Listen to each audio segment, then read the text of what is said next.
Okay, so when you've been here as long as I have, it always gives me great pleasure to welcome back past pupils. Today it's Andrew Mowat from the class of 2013, one of the best rugby players certainly I've ever coached, and also Mr. Feary would argue one of the best cricketers. Okay, he would have coached.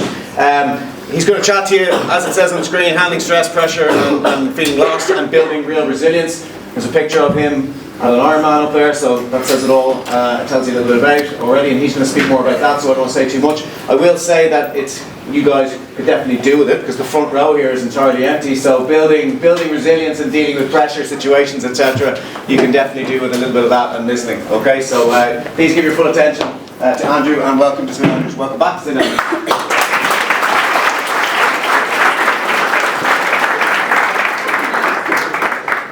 Thank you, Jonesy, Mr. Jones. Thanks everyone for being here, first of all. I know that you're meant to be in PE class, but hopefully I won't keep you too long. I know what it was like to miss PE class. It was my favourite class of the term. So, I'm here to talk about handling stress, pressure and feeling lost, and I'm going to be sharing a bit about my own story. It wasn't all rainbows and butterflies with doing well in sports and what now is business and coaching, and I'm doing all the things that I suppose I would have dreamed of. But there was a lot of very difficult times, struggling in school with learning difficulties, and there was a lot of mental challenges along the way that hopefully I'm going to share today, and maybe you guys can take something from it. So this is a bit surreal for me as well, by the way, because I left school in 2013, and when I was leaving I didn't want to come back. I was like, I'm never going back there again.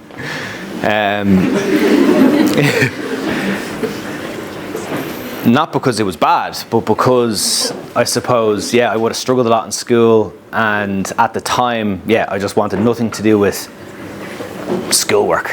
Sitting in front of a screen, sitting in front of books, learning, I guess, people telling me what to do, doing homework. But over time, I came to realize that a lot of those, it was worth it.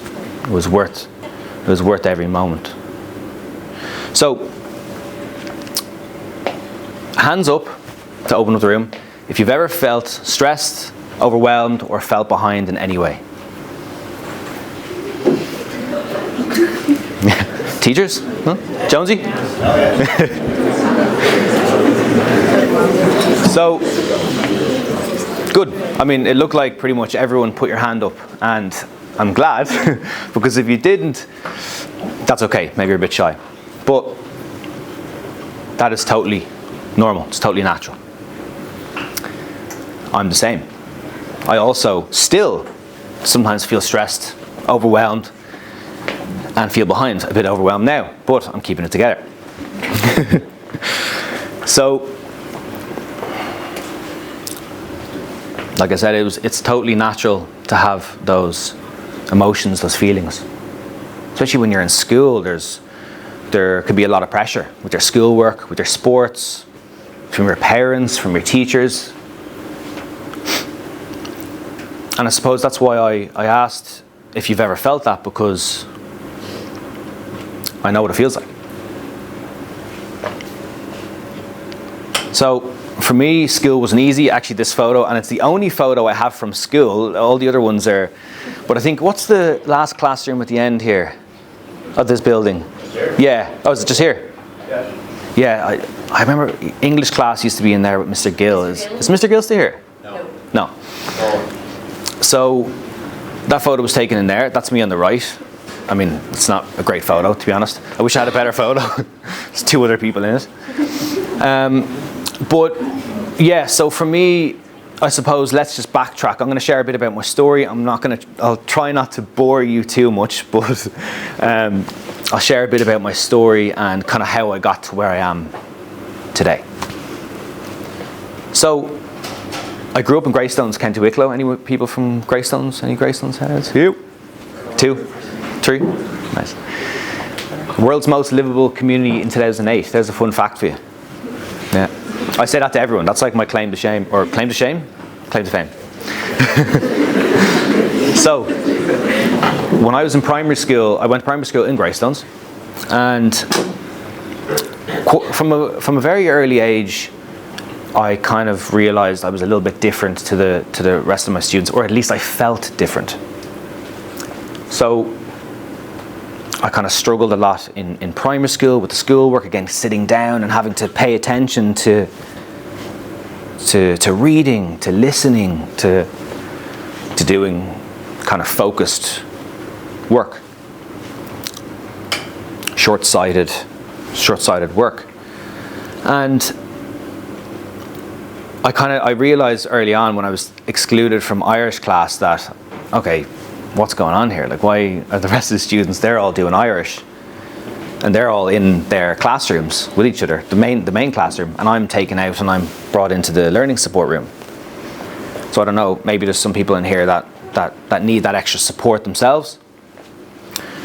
So I realized that quite early on that, yeah, something was a bit different. And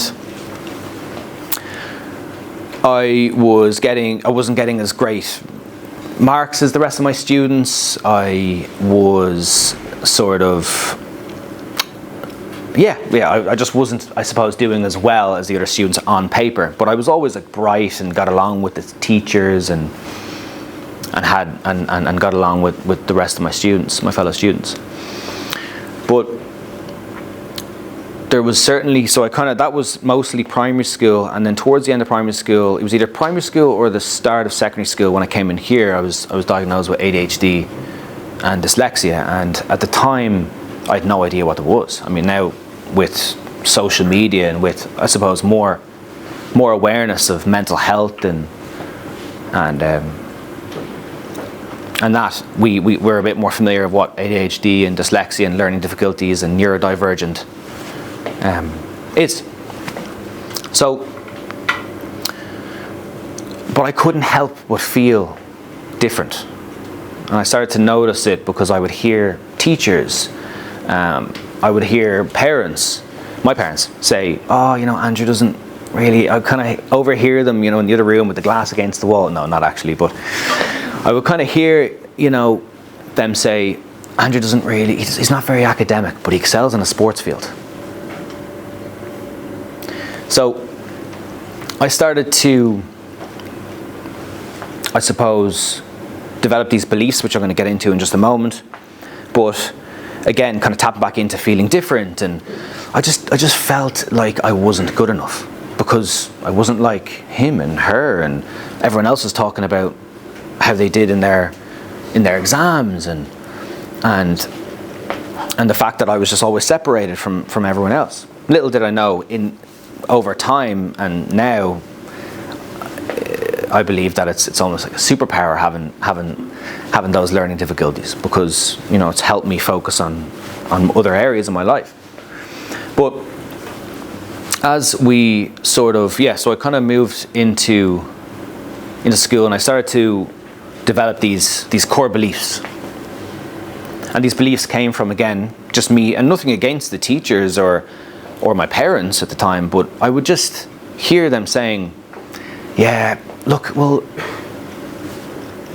that's okay that you didn't do well, and school isn't, it's not your strong point, but at least you excel in the sports field." So from a very early age, I started to believe that I'm different, I'm behind, and I'm not enough. I started to make up these thoughts. No one told me that I'm behind or that I'm different, or, well, I did hear I was different, but I suppose it started to kind of become a bit of a negative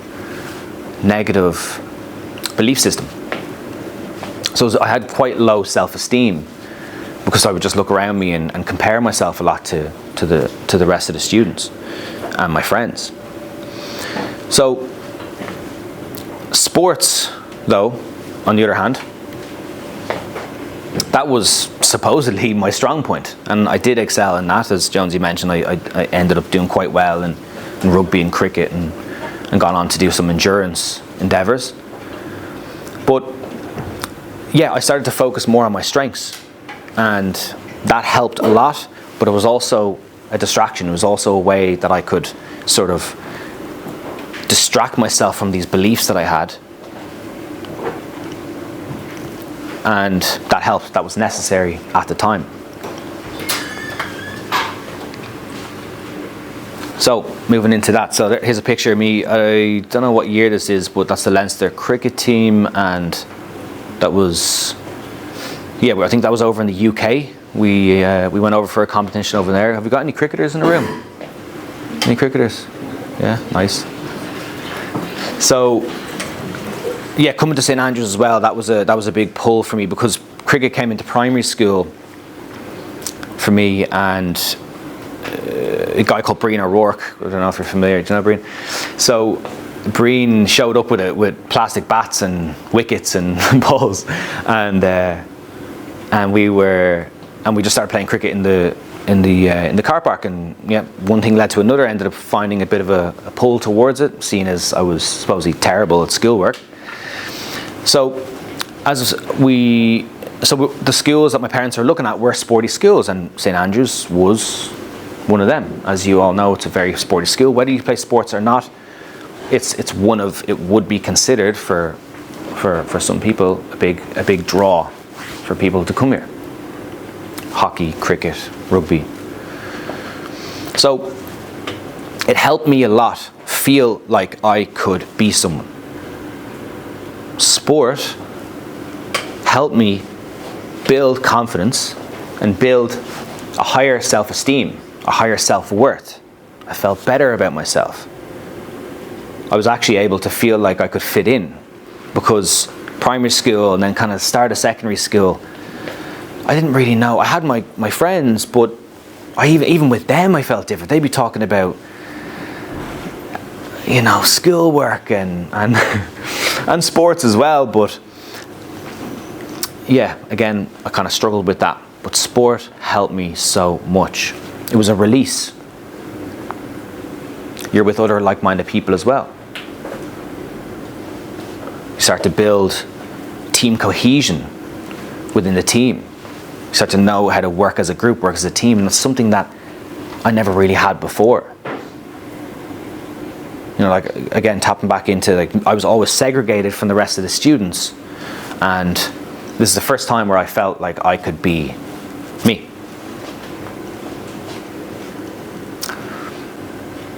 I started to meet new people. Joined YMCA Cricket Club. I don't think they're around anymore, but they're based in Sandymount. Joined YMCA Cricket Club, started to meet people outside of school. And just to kind of go back to the piece in school, so gotta keep an eye on the time here. So when I was in school, so some of you will know, especially boys being boys, we can sometimes be terrible to each other. And a lot of the time, yeah, it's playfulness and that, but in our group, we would all have nicknames for each other, and my nicknames, I won't say them out loud because I don't know if I'll be invited back here, but I was the silly person of the group. I was the guy that just wasn't capable. And again, then tapping back into, that's why I felt in sports I was able to prove myself. I was able to be something. But us boys being boys, we would just slag each other all the time. And again, that all kind of trickles back into the beliefs and how I would just hear from my mates whenever we'd start to go at each other. Oh, I'm just a silly person. Here it is again. I'm not good enough. So, yeah, sports helped a lot, and I started to meet people outside of school, and they just treated me like they essentially just liked me for who I was. Andrew, I was just this sound lad from Greystones who was good at cricket. They didn't know I was not academic, or I didn't do well in my exams, or I was just me. I could just be myself. And that's all what we all want, right? Like, we all want to just feel like we can just be ourselves around people. And sometimes we've got to put on a mask, or we have to feel like we have to be a certain way. But ultimately, it all comes down to you are good enough just the way you are. Doesn't matter what people say about you. You are loved, you are good enough. And that is what I had to start believing about myself. But at the time I didn't. So hopefully today I'm going to be able to maybe help you kind of change that bit of thinking if you do struggle with that. So after school, are we good for time actually? Yeah, it's 35 past. How long we got? No. Like 5 to, is it? 5 to? Yeah. Grand, yeah, perfect. So, don't want to trip over here now.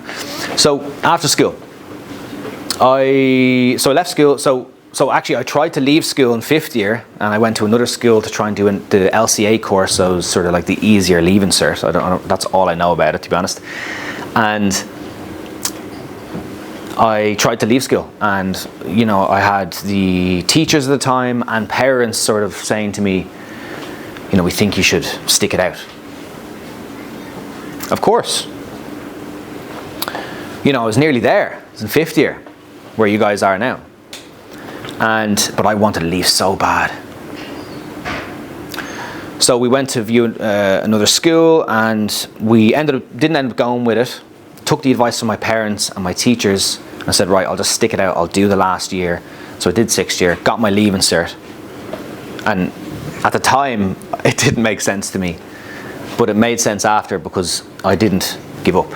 I stuck it out. And it's hard to see that now if you are in a position where you are kind of maybe struggling, and sometimes it's hard to see it. You can look at it with rose-tinted glasses. It's a bit fuzzy. You can't really see the light. But trust me, there's a big bright light there. So I left school. I tried college for 2 weeks. Last 2 weeks, I literally sat down in front of the paper, I looked at it, and I just thought, here we go again. I was just back to square one. I was like, oh my God, back in school.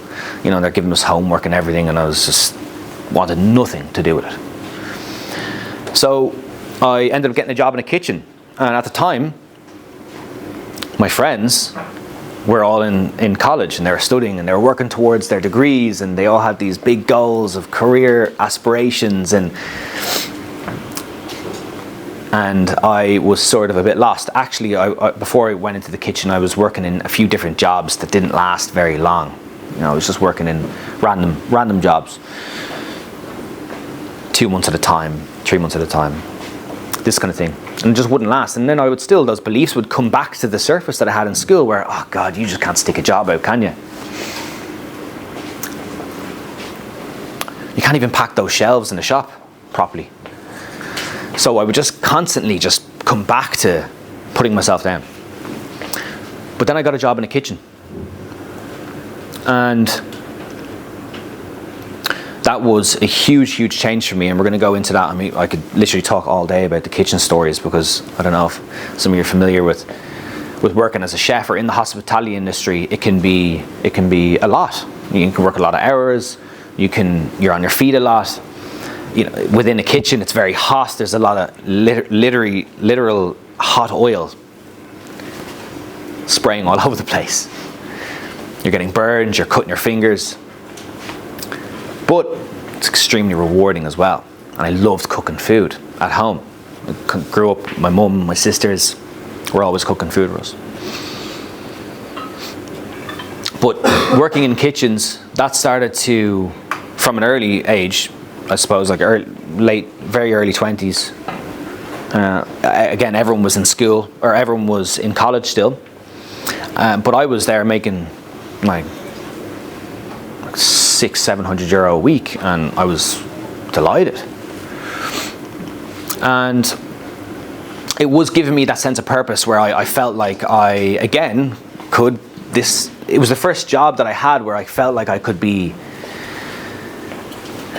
sort of express myself, like in the sports. Because with the food, you're putting plates together, you're making it look nice and pretty, and you're building the burger, and you make it look nice and aesthetic, and you might take a picture of it for the Insta, whatever it is, whatever your way of feeling like creative and expressing. I felt like I could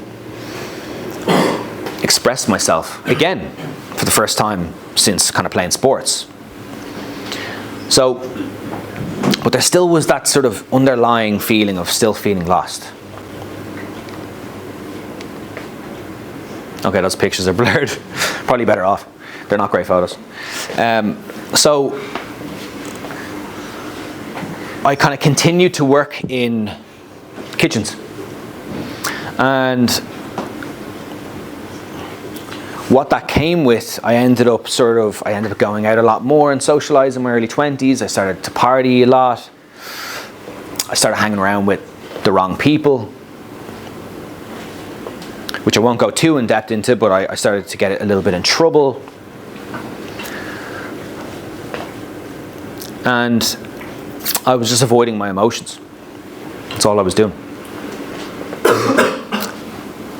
Those emotions were those core beliefs of not feeling good enough. I felt loved, but I just didn't feel like I was worthy enough for anything, for any type of success or happiness, contentment. And I had a great family, very supportive family, decent friends, but I was avoiding my emotions by going out and partying and socializing, and I would consistently, have lack of sleep. My sleep was all over the place. My diet was terrible. I wasn't, I'd be eating at all random times. I'd be going to bed late. I'd be going to bed early. It was just all mixed. Whilst I'm still working a full-time job, that has me in there 50, 60 hours a week. At the age of 20, 21, 22.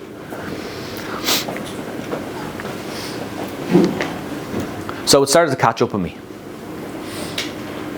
Me suppressing these emotions, suppressing these feelings that I had from school, those beliefs, remember, tapping back into those beliefs that I started to develop from hearing them from my primary caregivers and my friends. I suppressed those feelings with the partying, with also sports, with exercise, and it was necessary at times, but it started to catch up with me, and stress started to build, pressure. And I asked everyone at the start of this, has everyone in this room, put your hand up if you felt overwhelmed, stress, pressure, right? So that started to kind of come like a bit of a tidal wave. And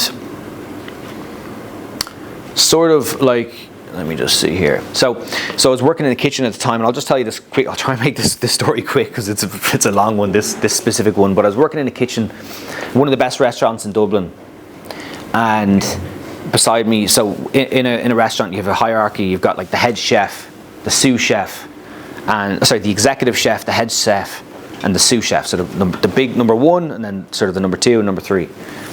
And I just started working in this really good restaurant. It was a busy Saturday morning, and we were booked out all day. All day we were rammed. I mean, like the ticket machine, docket machine. When you go to a cafe, and they put through the dockets.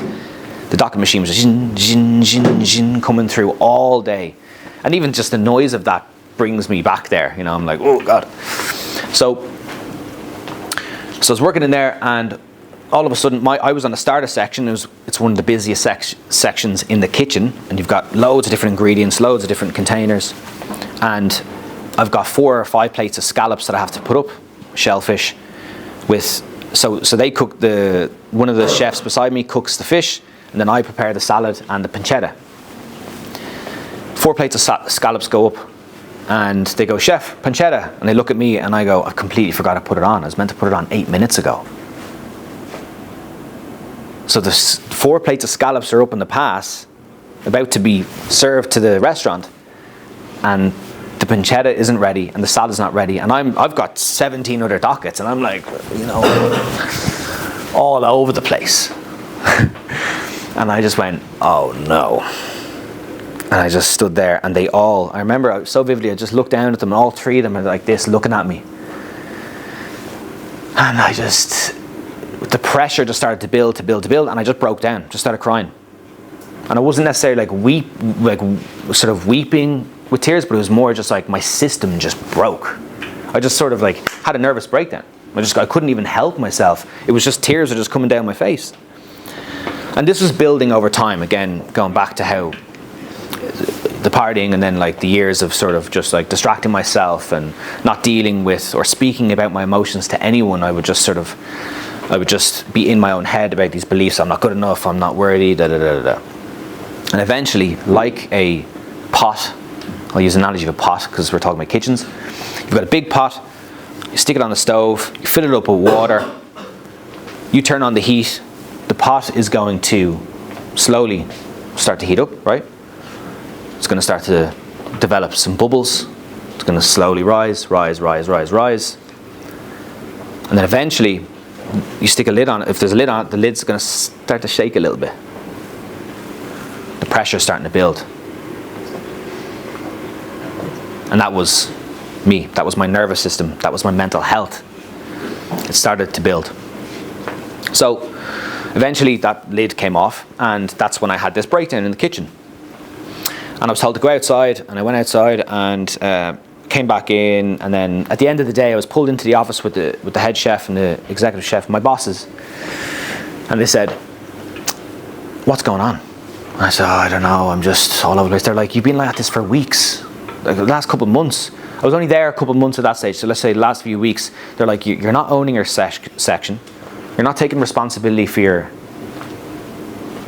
job, what you have to do. You're all over the place." And I remember just sitting there, and you can imagine a guy that already does not think good about himself is hearing this from the people he looks up to. And I remember just sitting there just going, I just felt like a bag of potatoes, you know. And so heavy, it felt so heavy. Emotionally, you know, and physically, it was all just felt like it was weighing down on me. So I ended up, they said, "You've got 1 week to get your stuff together. Own your section, start being more organised, start having more prep," because I'd be running out of things. It would come to 12 o'clock and I'd ran out of broccoli, I've ran out of salad leaves, I've ran out of this and that. I wasn't prepared, I wasn't organised, I wasn't taking ownership or responsibility of what I had to do. And we all know what that feeling is like. We all have roles, we all have responsibilities to a certain degree. So I went home that night, I was very upset, and I was looking up at the roof, very upset. It was the ceiling, I was lying in bed, and something just clicked, and it was the talk that I had, it was what my boss had said to me, and it was also just something inside me. And I believe that we all have something inside us that is more powerful, more greater than anything that you can ever imagine. We all do. Every single one of us in this room all has something inside us. It just needs to be unlocked. And I felt like that was a big moment where whatever that feeling of just, it happened. And I looked at the roof and I went, right, I'm going in tomorrow morning, I'm going to go in an hour early. Because usually I would rock up at 8 o'clock when we're meant to start, get changed, and I start at 10 past 8. So I'd be chasing my tail from the get-go. And that was the story of my life pretty much in all my jobs before that. A job wouldn't last 2 months because I was just all over the place. So I went in an hour early the next day. I was in at 7 a.m. I prepared my whole section. And by the time 8 o'clock came in, the chefs rock in. They're like, "Jeannie, you're in already." You know, usually I'm rocking in late. I said, "Yeah," and I was ready to go. I was ready to, before I just went out for a coffee, you know, sat in front of the sun, got a bit of a tan. But I was organised, and what I did in that moment was I took responsibility, like I said. So that was a big turning point for me. And kitchens also taught me that the pressure, started working under pressure and having to be efficient as well. And now I carry that into everything I do. Don't get me wrong, sometimes I'm still late. My girlfriend kills me for it sometimes, but that's where we need to not be too hard on ourselves. So, and other stuff ended up happening over the years where, like, I lost my dad a few years ago, and kind of things that are unexpected, right? But I'm going to show you some stuff that have helped me, that may help you to manage some stress. So again, yeah, I started taking responsibility. I started showing up. I started asking for help. You know, I'd be too scared to ask for help because I'd be worried about like what they're going to say. I'd be worried how I was going to be judged by the teachers or by my friends. I'd be like, oh, they're going to think I'm not good enough. There's nothing wrong with asking questions, you know. Now, if you're sitting there and someone's talking to you and you're just simply just not listening to them all the time, then all right, maybe you've got to focus a bit more and try and be even more mindful in the situation. But there's nothing wrong with asking questions. So what actually helped was, well, I suppose the discipline started to build. So when I made that decision to take responsibility of my life, of my job, of what I had to do, what I was there to do, discipline started to build. And some of the discipline was there from sports, and that's a big thing with sports, is that you learn how to be disciplined. You've got to be on time, you've got to work together, you've got to do the job. And school, of course, right?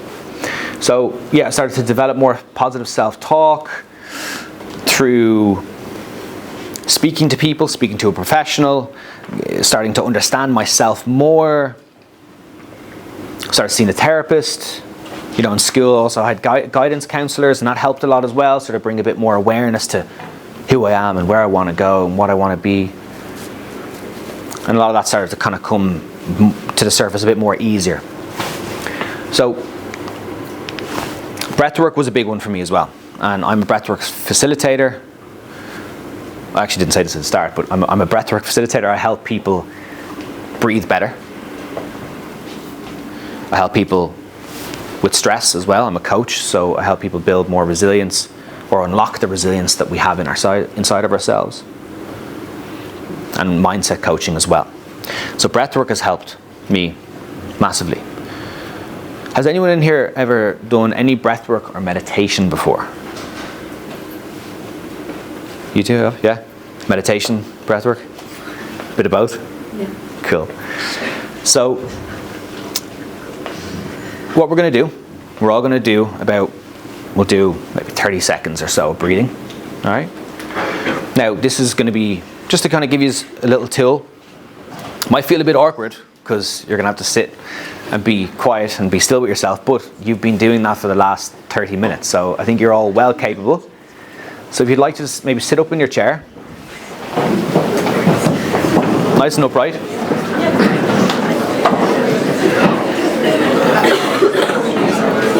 All right, so what we're going to do, right, we're just going to, as we sit here, we're just going to allow our shoulders just to gently just drop down, all right, because we can hold a bit of tension in our shoulders, so we're just going to allow them just to drop down. And if that requires a little micro movement, maybe a little stretch, I'm just going to allow our eyes to close.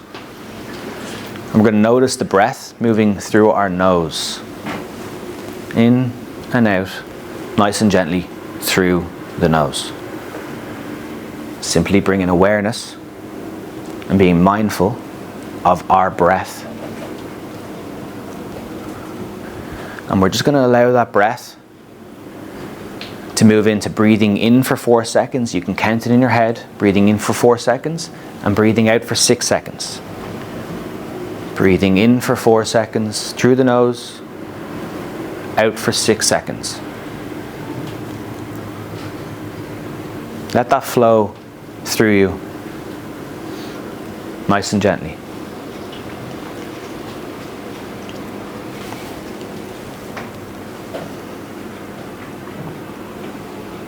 Just noticing how the breath moves through your nose. Maybe noticing where the breath is going. Is it going to your belly? Is it going to your chest? Okay, lovely. So you can allow your eyes to open. I would do it for a bit longer, but it won't keep you any longer. So essentially that is a down-regulating tool that we can use to